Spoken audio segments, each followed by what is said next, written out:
details I gave them. I was cooperating.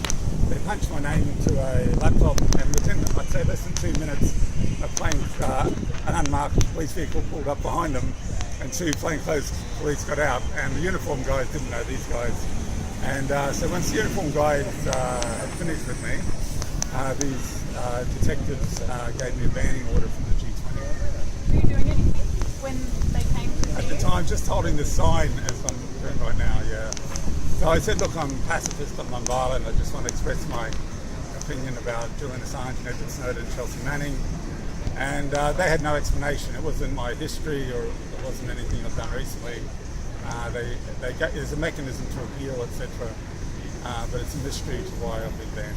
So you've never been arrested before? I've been arrested a lot before, but yeah, for non-violent action. So I, from Queensland, I was 17 in the 70s, and all street marches were down here. You couldn't vigil like this, you couldn't have a leaflet. And of course, that protected a very corrupt Queensland government. There was a relationship between the denial of civil liberties and corruption. And I think that's evident with the G20. There's a denial of our civil liberties and their ongoing corruption. So nothing's changed much in 35 years. So you haven't been in trouble with the law more recently, though? No, not in Australia. I'm a non-violent anti-war activist, basically. For the last 3 years I've been in London supporting Julian, and I'm back here advocating for him at the moment. So I've spent 2 years in prison for non-violent anti-war resistance. Disabled a B-52 bomber in New York in 1991 during the First Gulf War, and we disabled a US warplane in Ireland, which we were found not guilty of. So I have a long history of non-violent activism and civil disobedience. And if you look at Queensland history, a lot of the progress here, like in the United States, has been based on civil disobedience. And what did you plan to do over these 3 days? my plan was to non-violently confront President Obama and David Cameron with their ongoing persecution of Julian Assange and Chelsea Manning, who were in trouble for exposing US war crimes in Iraq and Afghanistan. And I was going to do that in a non-violent, I still plan to do that in a non-violent way.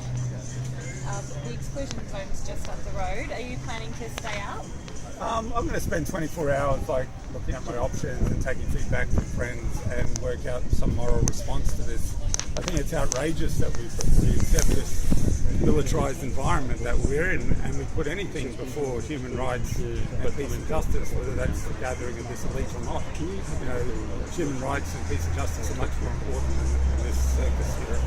So I feel like morally obliged to come up with some kind of response and just soak it in at the moment. So I guess that's probably another question. How do you feel about what's happened here today? Well, it's always a bit of a shock, and I feel outraged, and the police serving the order couldn't give me any explanation for what they were doing, and I think it's very dire. I think a lot of fear has been generated. I was frightened myself to come to this area today, and we either, as Bill Hicks said, you have to choose whether you're going to live a life of fear or love. And as a Christian, I think you have to live a life of love, and as Jesus did, you will run into the authorities and get in trouble. So it's all in the scripture, So.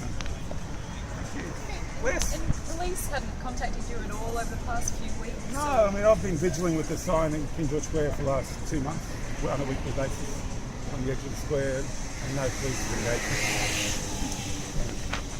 If we can solve that mystery, that'd be great. You don't live inside the school, you can get home and all that kind of stuff? I'm kind of couch surfing at the moment. Oh, okay. A cute dog. That is cute. Can you just stay there? Stephanie, Oh, yeah, sure. stay there,